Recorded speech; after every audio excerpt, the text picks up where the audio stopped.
Oke, assalamualaikum. Hari ini kita akan belajar tentang praktik pemasangan KB, yaitu KB IUD ya, atau spiral. Bentuknya seperti ini. Nah, ini ibu akan menjelaskan tentang alatnya. Ini ada eh, ini namanya yang ini ya, yang dimasukin ya, bukan sepanjang ini, tapi ini hanya alat bantu. Ini namanya apa namanya, IUD-nya. Ini batangnya ya, kemudian ini tabungnya, ini tabung inserternya, kemudian ini pendorongnya, jadi bisa dilepaskan. Ini pendorongnya ya.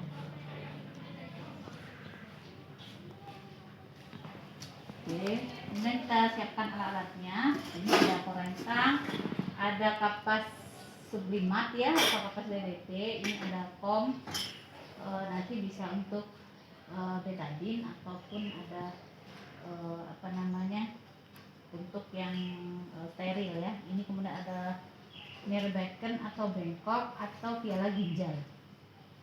Kemudian di dalam bak instrumen itu ada handscoon-nya 2 pasang. Ini ya, handscoon-nya 2 pasang. Kemudian ada spekulumnya 2 buah. Kemudian ini tempat, nah di sini boleh untuk betadine ya, boleh, atau nanti kalau pada saat pelepasan ya. Jadi kalau pada saat pelepasan bisa kita ini juga. Jadi ini karena ini pemasangan, jadi kita siapkan untuk betadine saja. Ini ada duk bolong steril, kemudian ada kasa steril ya, yang sudah dibulat-bulat seperti ini, jadi memudahkan kita untuk membersihkan daerah serviks. Kemudian ada ini namanya tenakulum. Ini untuk ini namanya sonde uterus. Ini untuk mengukur yang namanya kedalaman dari uterus. Tidak boleh dipasangnya dengan uterus yang kurang dari 9,5 ya. Jadi harus lebih dari itu ukurannya. Kalau nggak nanti mudah ekspulsi. Kemudian ini namanya tenakulum. Ini penjepit. Ini penjepitnya ya. Kemudian ini penjepit Porsio.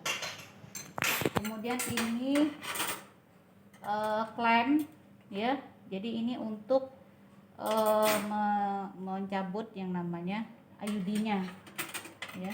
Kemudian ini tenakulum. Ini sama sebenarnya untuk mencabut dari IUD-nya. Kalau klem ini untuk mencabut bisa, dan untuk membersihkan apa namanya, untuk mengambil kasanya itu untuk membersihkan daerah porsiunnya ya. Oke. Sudah. Kemudian ada lagi bengkok ya. Kemudian alat APD-nya harus lengkap ya. Seperti ini ya, pakai mitela, pakai ini ya. Cuma ini karena panas dan ibu sudah juga udah menggunakan kacamata, jadi ibu nggak pakai ini dulu. Kemudian ada lampu sorot tetap ya. Jadi kita harus mengarahkan di mana daerah ininya ya, sertiknya biar kelihatan di dalamnya itu. Kemudian ada apa namanya, bak klorin ya, ada klorin dan air bersih. Oke, ada tempat sampah juga. Oke, selanjutnya adalah itu persiapan alatnya. Kemudian kita akan memberitahu pasiennya bahwa akan dilakukan pemasangan ya. Jadi sebelumnya kan sudah dilakukan yang namanya komunikasi, bahwa ibunya sudah pasti ingin dan sudah lolos apa namanya, pemasangan dari IUD, karena ada syarat-syaratnya ya. Kemudian ibunya akan kita suruh untuk pipis dulu ya, untuk ke kamar mandi dulu, apa namanya, kosongkan kandung kemihnya. Kemudian sekaligus langsung kita suruh kita minta untuk membersihkan apa namanya, alat genital luarnya ya, jadi biar bersih.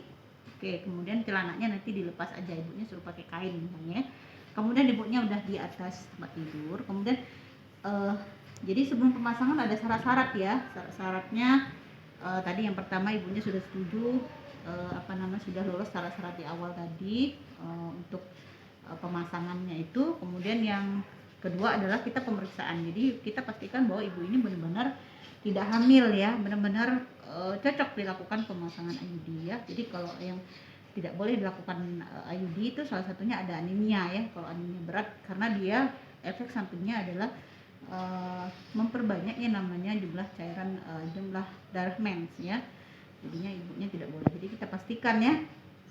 Kemudian tidak ada apa, nyeri di apa namanya, rahimnya atau di goyang pelviknya ya. Di panggulnya itu tidak boleh ada radang, misalnya infeksi apa, tidak boleh, karena kita kita akan memasukkan benda asing ya. Nanti kalau ada indikasi seperti itu nanti akan memperparah dari nyeri pinggangnya ataupun infeksi ataupun radangnya. Oke, jadi kita periksa ibunya dari head to toe ya. Bisa biasa mungkin anak semua sudah paham betul ya bagaimana melakukan pemeriksaan fisik. Tapi kita lebih fokusnya ke kandungan karena infeksi seperti itu ya, tidak tamang bagaimana penularannya nggak perlu ya. Kemudian dari matanya itu dilihat dari muka ekspresinya bagaimana pucat atau tidak ya, ada indikasi keaneminnya atau tidak, matanya ya pemutihan. Kemudian ada tanda tahlilan tidak ya, seperti plasma di atau topeng di wajahnya. Kemudian ke arah payudaranya apakah ada tanda-tanda seperti hiperpigmentasi, pervaskularisasi ya di payudaranya atau dan kupingnya. Kemudian kita perutnya adakah tanda juga, adakah sel linear ya garis. Kemudian kita lakukan palpasi ya. Jadi kita palpasi di bagian perut ibunya itu. Palpasi ini jangan gini ya, palpasi itu. Jadi rasakan bedanya antara palpasi kita dengan tangan satu ya, dengan satunya itu nahan seperti ini. Jadi anak-anak ya, nanti ibunya jangan-jangan nyerinya gara-gara tangan kita ya, tangan kita yang terlalu kuat menekan dan tekniknya salah gitu ya. Perutnya ini tekan, gimana sakit, nah itu ya, muter-muter aja. Nah itu kalau ada sakit nyeri mengidentifikasikan nanti ke nyeri organ panggul ya, radangnya. Jika sudah pasti betul ibunya untuk lolos di pemasangan ini, kita persiapkan alatnya tadi ya, yang kita siapkan. Ini tadi sudah disiapkan. Kita siapkan IUD-nya ya. Ibunya sudah naik di atas tempat tidur tadi ya, sudah ya. Kemudian kita juga sudah memasangkan perlat. Kemudian di sini ya, jadi kita buka ini plastiknya seperti membuka pisang setengah seperti ya. Kemudian tadi kalau di pemasangannya dia tidak terpisah ya mendorongnya, jadi kita masukkan.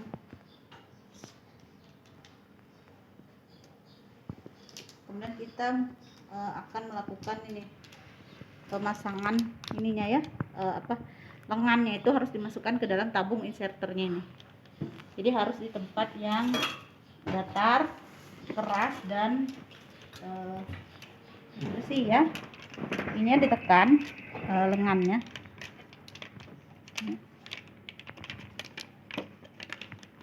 Oke, tuh ya. Jadi lengannya tadi yang kayak gini kita tekan, kita masukkan ke dalam tabung inserternya ya. Sudah. Seperti ini ya.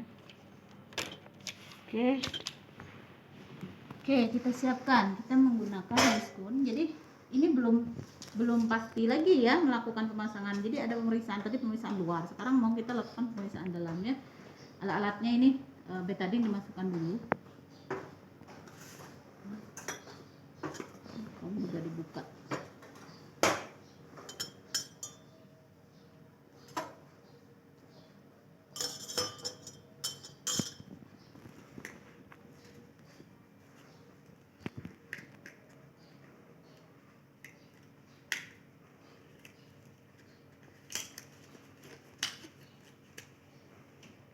Pastikan ya sudah tidak ada lagi yang ini.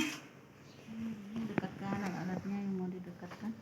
Lampu sorot sudah pasti belum ya, sudah menyala belum ya. Jadi jangan sampai lah pakai handscoon ya.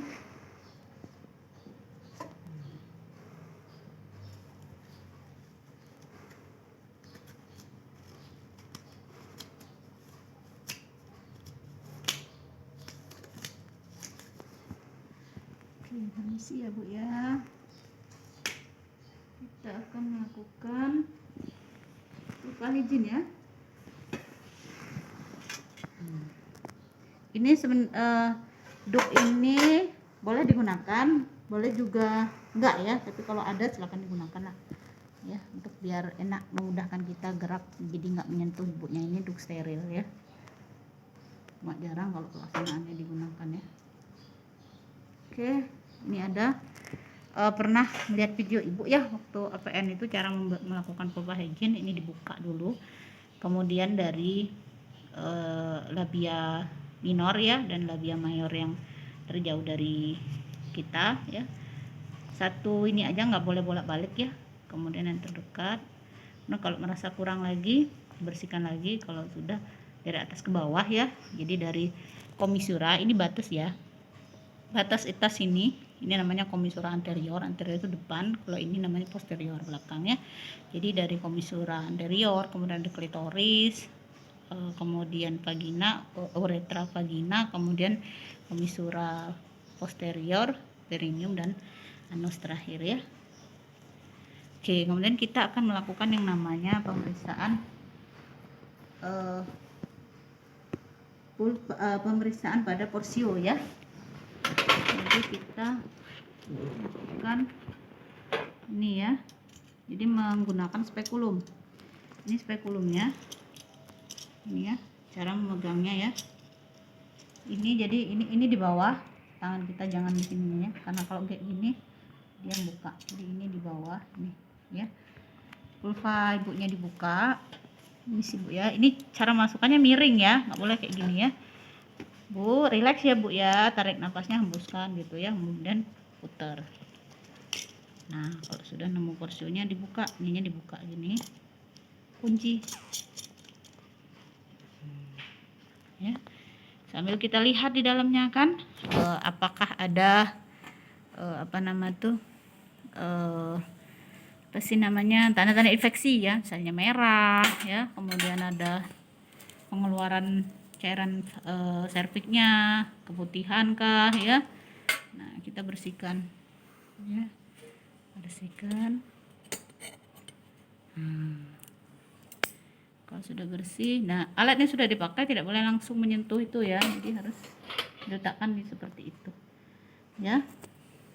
Oke, jika aman, tidak ada tanda-tanda infeksi ya, tidak ada tanda-tanda kehamilan. Seperti kalau kehamilan itu dia porsinya itu udah kebiruan ya, bukan merah tapi benar-benar kebiruan karena banyak aliran darah yang ke arah sana.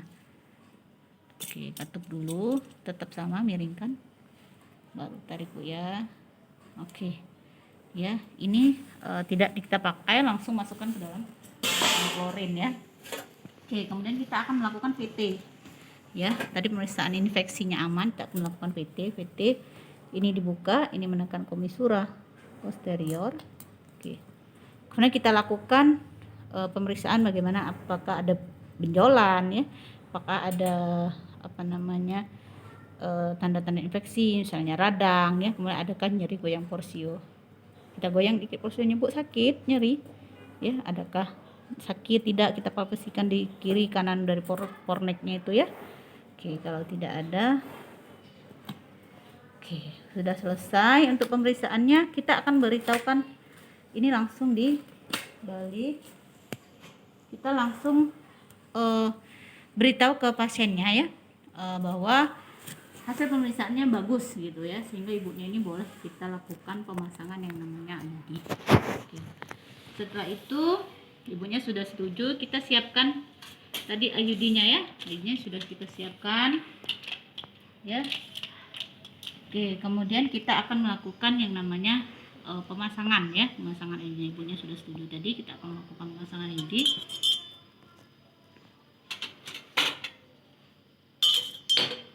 Boleh setelah ini cuci tangan, boleh ya, setelah pemeriksaan tadi.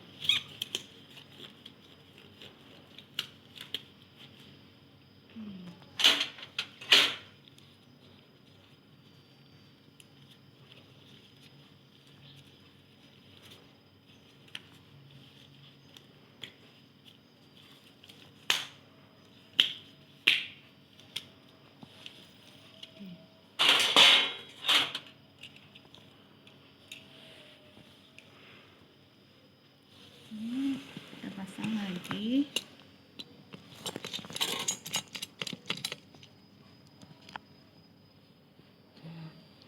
Kita ukur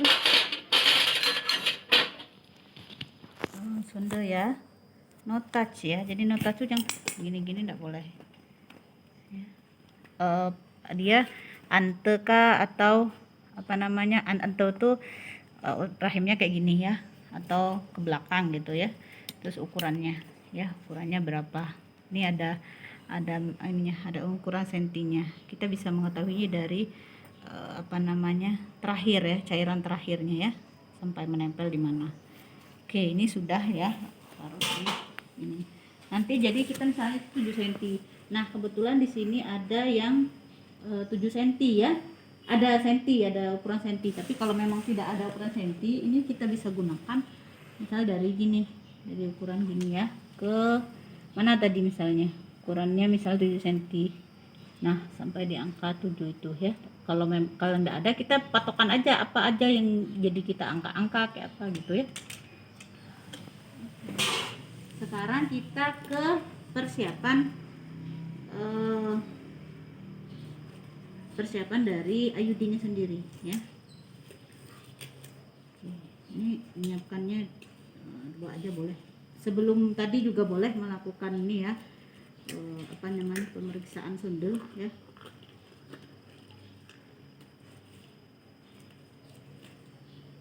Oke, karena ini kan enggak steril ya.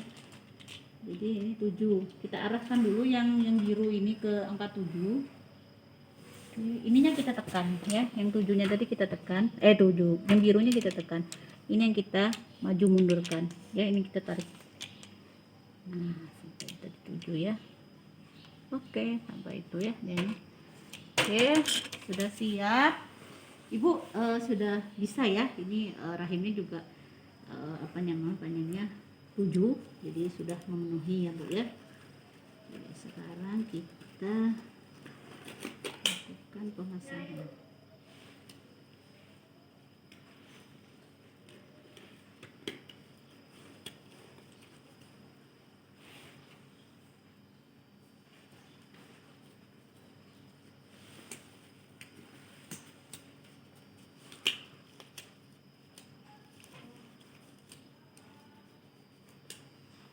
Oke.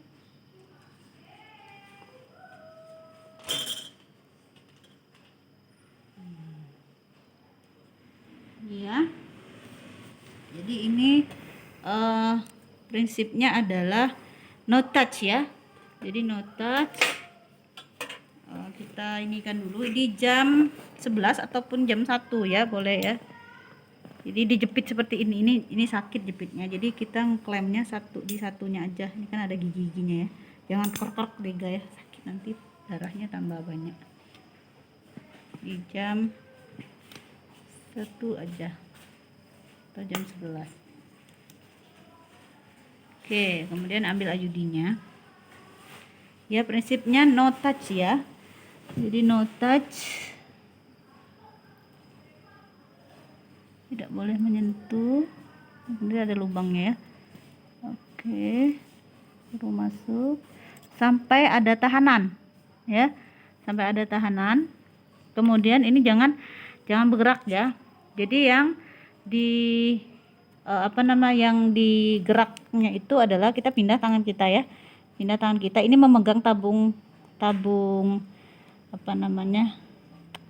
inserternya. Kemudian ini megang pendorongnya. Ini mendorongnya enggak boleh dorong ya. Enggak boleh dorong pokoknya. Yang digerakkan adalah tabung inserternya. Ini ya, yang digerak adalah tabung inserternya. Jadi kita tarik ke bawah. Nah, gitu ya. Jadi ketika kita tarik, dia buka di dalam. Oke.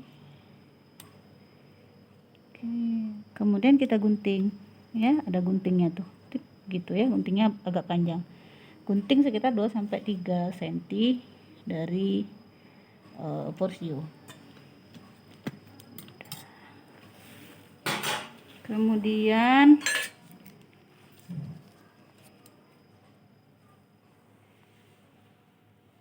ini kita tekan ya di daerah yang tenakulum tadi jepit. Tekan ya.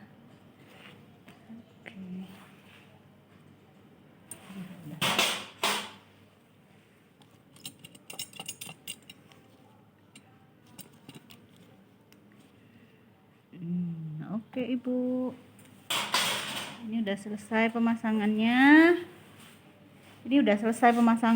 Ibu nanti ibunya disuruh istirahat ya.